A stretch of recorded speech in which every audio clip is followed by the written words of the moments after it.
Good morning.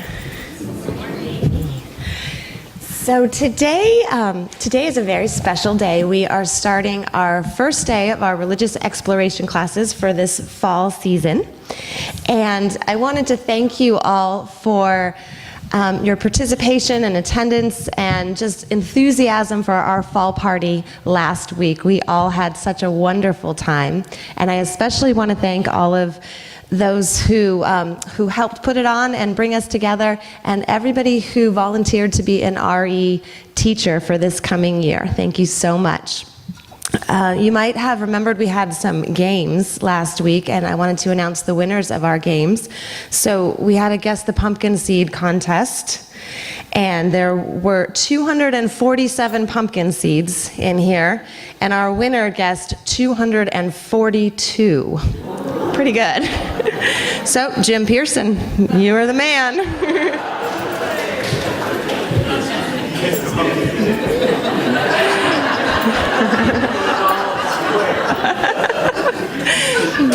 And we had the Name That Live Oak UU game, where we had lots of different interesting fun facts about you all.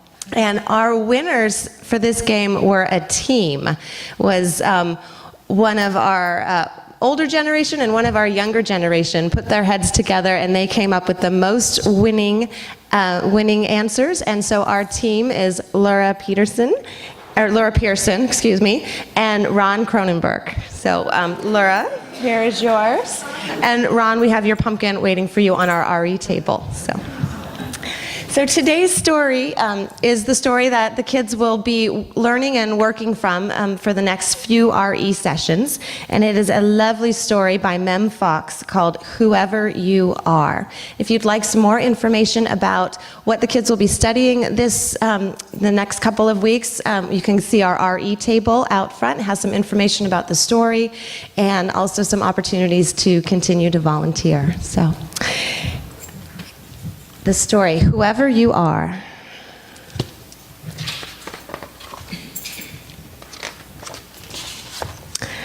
Little one, whoever you are, wherever you are, there are little ones just like you all over the world. You can hold it. Their skin may be different from yours, and their homes may be different from yours. Their schools may be different from yours, and their lands may be different from yours. Their lives may be different from yours, and their words may be very different from yours. But inside, their hearts are like yours, whoever they are, wherever they are, all over the world.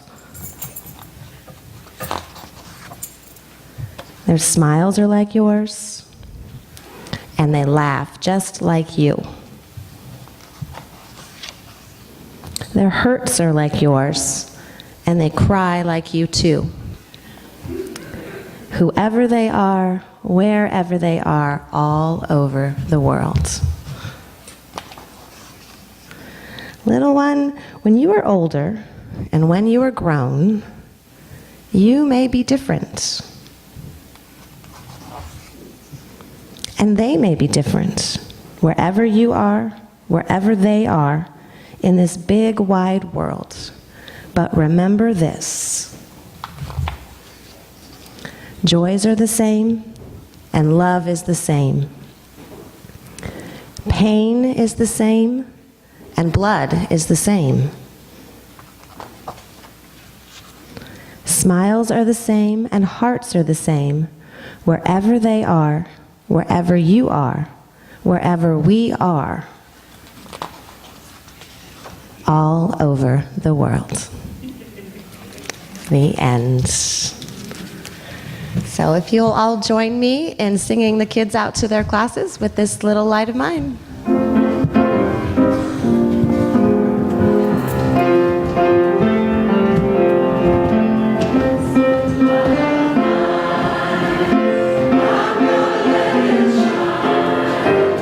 This little light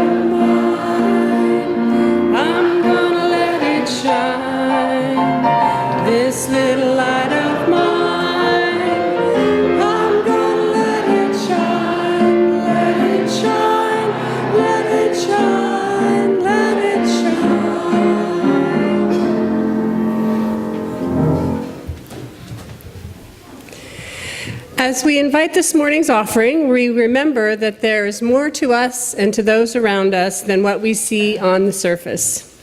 There is more love, more hope in the world than we know. Our generosity is an expression of our trust in that abundance. Our giving reflects a desire that our gifts will be strengthened by being shared. The offering connotes different things in different churches.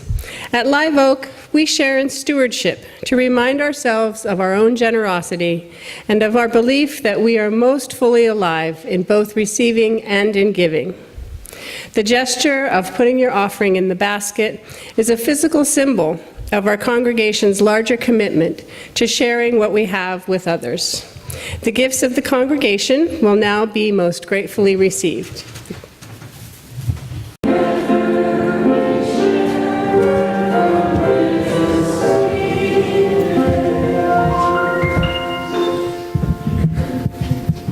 Good morning. So today is a very special day. We are starting our first day of our religious exploration classes for this fall season. And I wanted to thank you all for your participation and attendance and just enthusiasm for our fall party last week. We all had such a wonderful time. And I especially want to thank all of those who helped put it on and bring us together, and everybody who volunteered to be an RE teacher for this coming year. Thank you so much. You might have remembered we had some games last week, and I wanted to announce the winners of our games. So we had a Guess the Pumpkin Seed contest, and there were 247 pumpkin seeds in here, and our winner guessed 242. Pretty good. So, Jim Pearson, you are the man.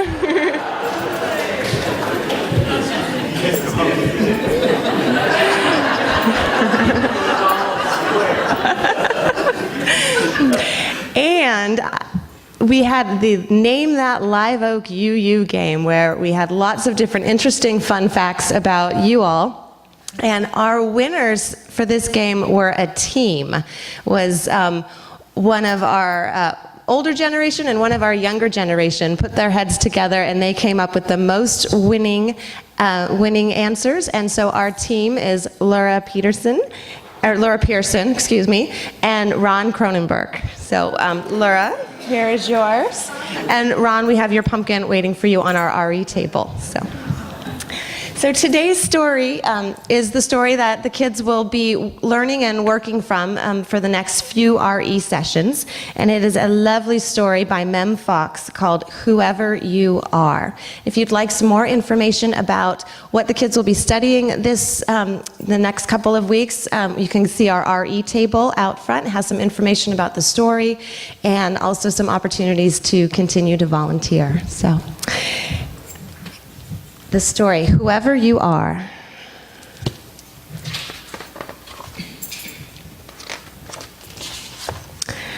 Little one, whoever you are, wherever you are, there are little ones just like you all over the world. Can you hold it? Their skin may be different from yours, and their homes may be different from yours. Their schools may be different from yours, and their lands may be different from yours. Their lives may be different from yours, and their words may be very different from yours.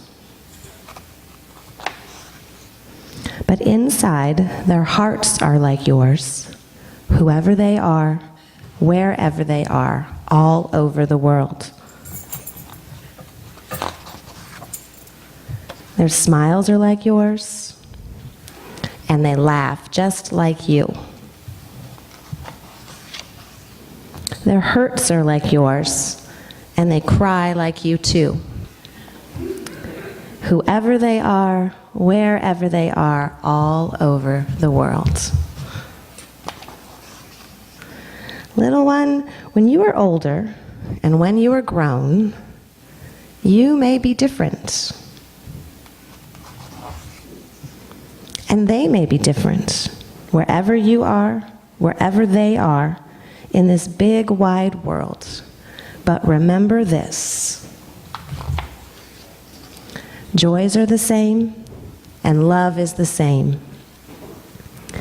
Pain is the same, and blood is the same. Smiles are the same, and hearts are the same, wherever they are, wherever you are, wherever we are, all over the world. The end. Sometimes,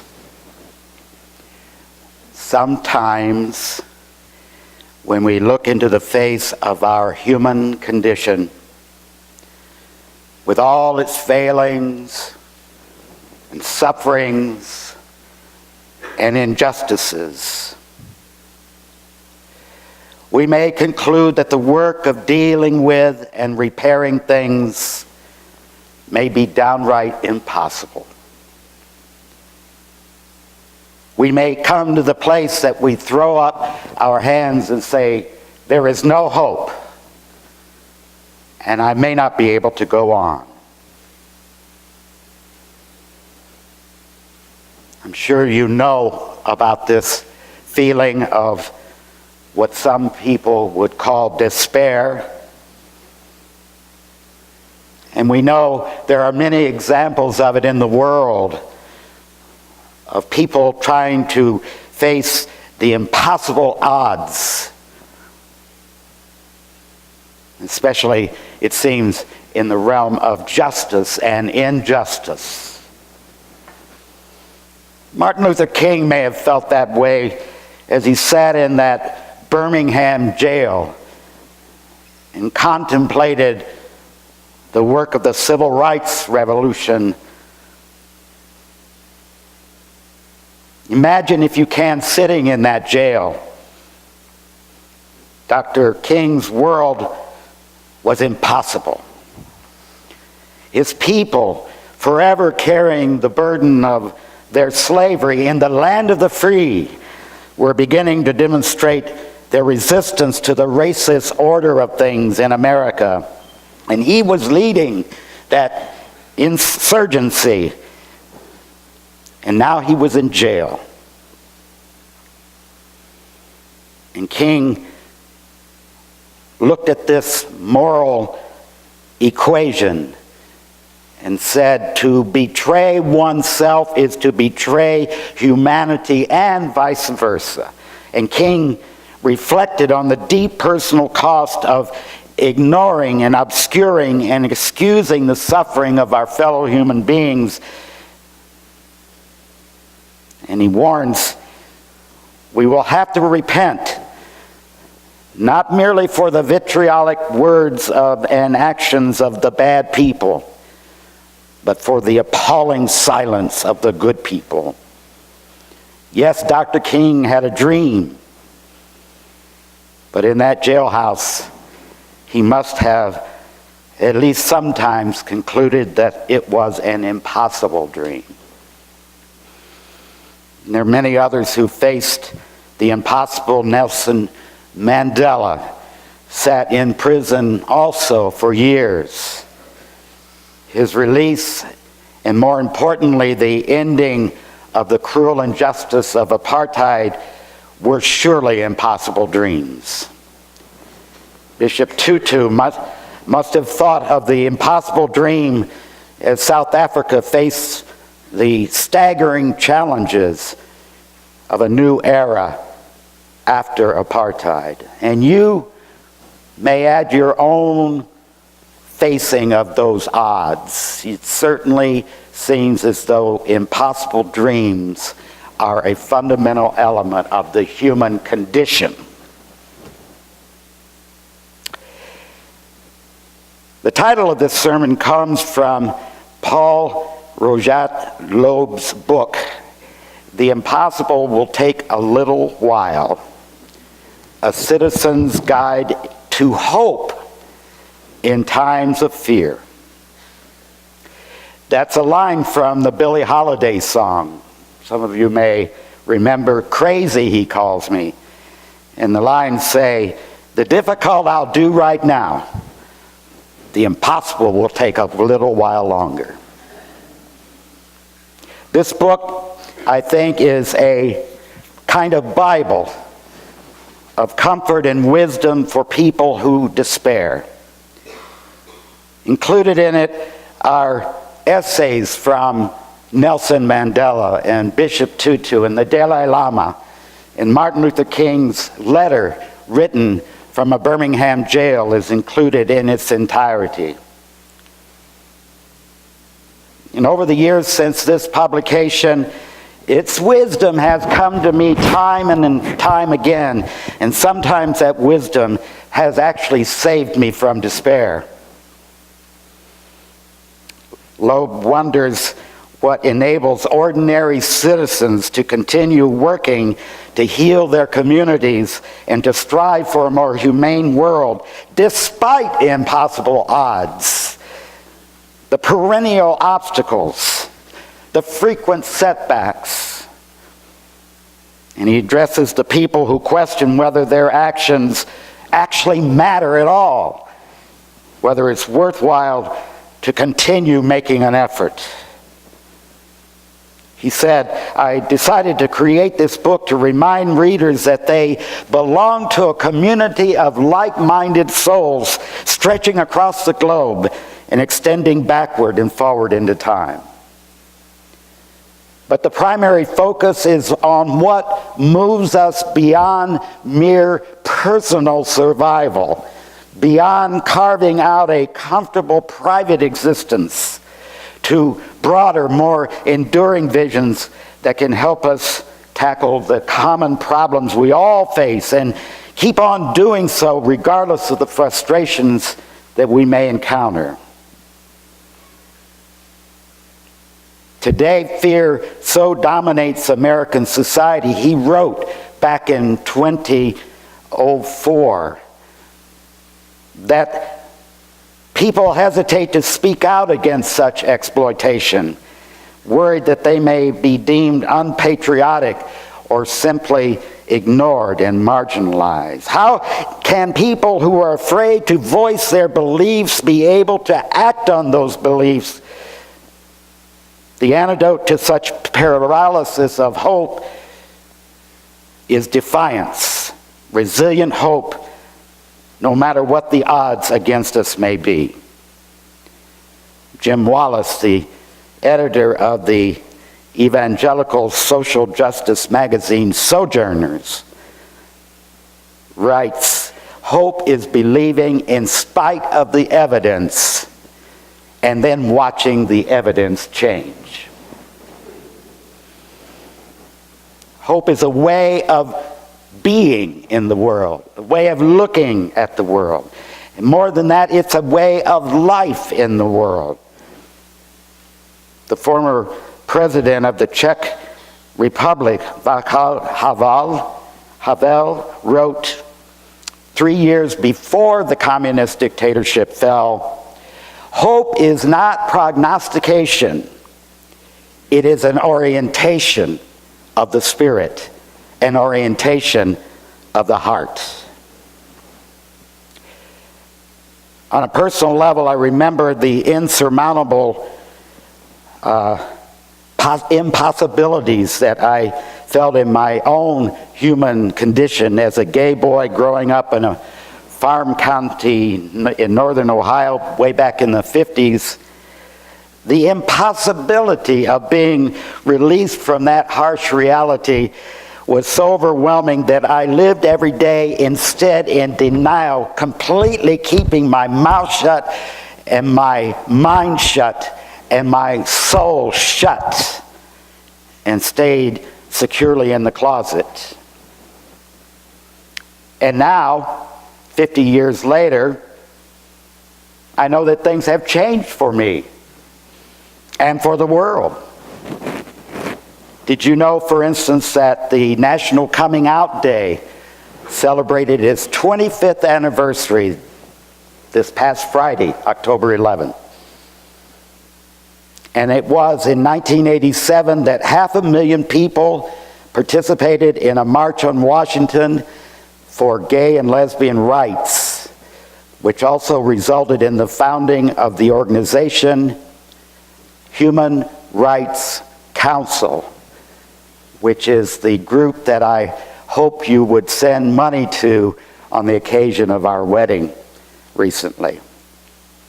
And every year, National Coming Out Day, we celebrate coming out as lesbian, gay, bisexual, and transgender, or allies come forth with their voice rising up against the impossibility of human rights for all. This year's theme on National Coming Out Day is Coming Out Still Matters, and it does. And lo and behold, all these years later, Bob and I were able to say the words of a covenant together and have it be a legal document, a legal occasion. And so sometimes those impossible things take a little while, and sometimes they actually end up happening. Every person who speaks up changes more hearts and minds and creates new advocates for equality. This is one of the main ways that the impossible dream is achieved. Dr. Martin Luther King wrote, "We are caught in an inescapable network of mutuality, tied with a single garment of destiny." I remember growing up with this phrase as another way of saying that sometimes it looks like it's going to be impossible. It was a phrase that my mother used to use, and it was hope against all hope. She said, when things are really rough, she would say, "I'm hoping against all hope that we can get through this." She was a single mom back before that phrase was used, trying desperately to raise 3 boys whose fathers were absent. There were many perilous times for her. Whenever they would happen, she would say something about her plans for getting through the mess, and she would say, "I'm hoping against all hope that I'm going to make this month's house payment," or whatever it was, hoping against all hope. Have you ever been in that place where everything has gone wrong and there's little reason to think that things are ever going to go right? It seems to me that this happens a lot to people, especially people who are at disadvantage, like single moms trying to raise kids, for instance. And I look around the world today, I see a lot of disadvantaged people, people who do not have the advantage, the privilege, the benefit of the doubt. Maybe you know people like that. Maybe you are someone like that. And maybe you are disadvantaged and disinherited and disenfranchised. Maybe you woke up this morning and said to yourself, "I've got to get through this day, but how in the world am I going to make it?" Maybe you are a poor person. Being poor is not just about money, of course. It's about access. It's about not being able to get past the barriers that keep you away, the impossible obstacles that are in the way. The theme then is really about hope, especially hope when there is no evidence that hope makes any difference. It's about the lack of hope, pure hopelessness, what we call despair. But you know, the church, the congregation, the community of faith celebrates life and celebrates the infinite possibilities of life. We remember what is good, what is wholesome, what is positive. We remember the 1960s protesters' phrase, "The best defense is a cultural offense." And so art and literature and architecture and music, all the way from Bach to Elvis, remembering what human beings can accomplish, the possibilities of the creative spirit of humanity. It is in this place we celebrate that which is inside each and all of us, which is the almighty flame of creativity and the power to do goodness. And it's enormously reassuring to know this and to know that we do indeed have the power to enact for good. We are caught in an inescapable network of mutuality, tied in a single garment of destiny. And I think this is a defense against despair when we are sure and clear about our purpose for being alive.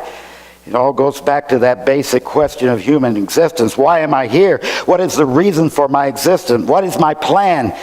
The rationale for my very being? And these are the very questions that the church community continually asks and addresses. Yes, they are questions, and unlike many religious movements, including the ones which inspired the twisted, inhumane activities that we see so often about civil rights and human rights in the world, we celebrate the asking of those questions, perhaps even more than any answers that we would ever receive. When we liberal religious people are optimistic about the world, it's hard when we're faced with the impossible. Some situations are so impossible that our first response is sometimes, what can I do? And the flame of hope sometimes flickers. But today is a new day. In fact, the fact that that fact itself is a sign of hope. It's a new day, for we've been given another chance.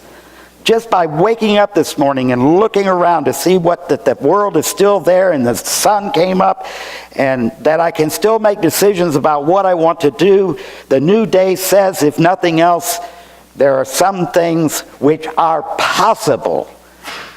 Courage, after all, is contagious, for it overcomes the silence and fear that estrange people from one another. There's another wonderful essay in the book by a Unitarian Universalist minister named Victoria Stafford, and she says that the church community, the community of people who believe in possibilities, should plant ourselves at the gates of hope, even in times or situations that would invite pessimism, because with our lives we make our answers all the time to this ravenous, beautiful, mutilated, gorgeous world. And this is the work of the community of faith. To join together to believe in the possibilities of goodness happening in the world. And this is a poem from the book by Seamus Heaney, and you may know who he is. The poem is called The Cure at Troy. Human beings suffer. They torture one another. They get hurt and get hard. And no poem or play or song can fully right a wrong inflicted or endured. The innocent in goals beat on their bars together. The hunger striker's father stands at the graveyard dumb. The police widow in veils faints at the funeral home. History says, don't hope on this side of the grave. But then, once in a lifetime, the longed-for tidal wave of justice can rise up, and hope and history rhyme. So hope for a great sea change. On the far side of revenge, believe that a further shore is reachable from here. Believe in miracles and cures and healing wells. Call miracles self-healing, the utter self-revealing doubt take of feelings. If there's a fire on the mountain or a lightning and storm and a God speaks from the sky, that means that someone is hearing the outcry and the birth cry of a new life at its term.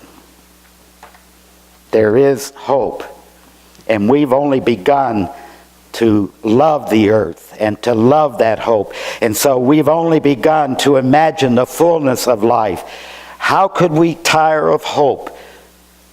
So much is in the bud. And how can desire fail? We've only begun to imagine justice and mercy, only begun to envision how it might be to live as siblings with beast and flower and not as oppressors.